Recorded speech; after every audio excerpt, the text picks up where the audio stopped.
Alright, this is a video response to Smokin' Joe Trainer's video about this object in space that he's been seeing on these NASA satellites. First of all, I want to start off and say that I'm not trying to be a naysayer. I'm not hating. I think his videos are good. I like what he's got to say. And I encourage anybody to try to get access to any kind of information, whether it's NASA feeds or anything. But there's a few things that's wrong with his interpretation of the information, I should say. Okay, so the first thing is this graph that he showed. And the problem is that he's actually reading the graph wrong.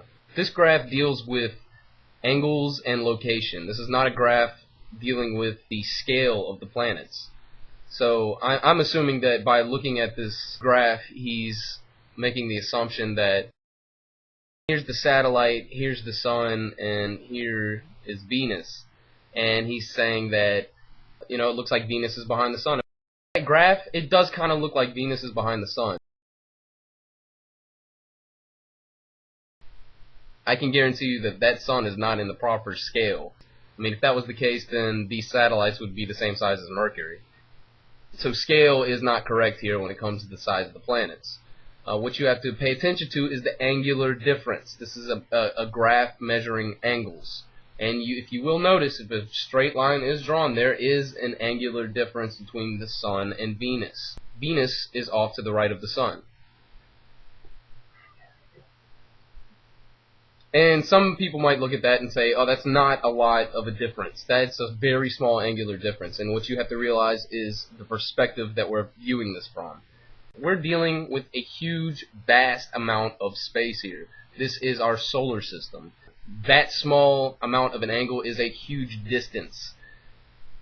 And yeah, the other thing that he said too, I was kind of surprised he said it. He was talking about the orbit of Venus, and he happened to say that Venus orbits opposite the other planets, and that's totally not the case, man. I'm surprised you said that. That article that you quoted, that was talking about the rotation, and rotation is totally different from orbit. Rotation is the planet rotating. Orbit is it going around the sun. Now, all the planets in our solar system, or I should say all the agreed upon planets in our solar system, all orbit in a counterclockwise direction. So by looking at the NASA film that I see, in my opinion, that is totally Venus. And the data that you've actually shown me backs up that opinion. You've just actually been reading the data wrong. And you know, I hope you can look at this and take my notations into account, because I'm not hating on you, man, and I think you make great videos, but in this case, I'd have to say it's my guess you're wrong, and that's not any kind of hate or throwdown, but it's just my opinion, man. Nothing but respect to you, buddy. Smokin' Joe Trainer, y'all check him out. He's a great guy. Thanks a lot, y'all.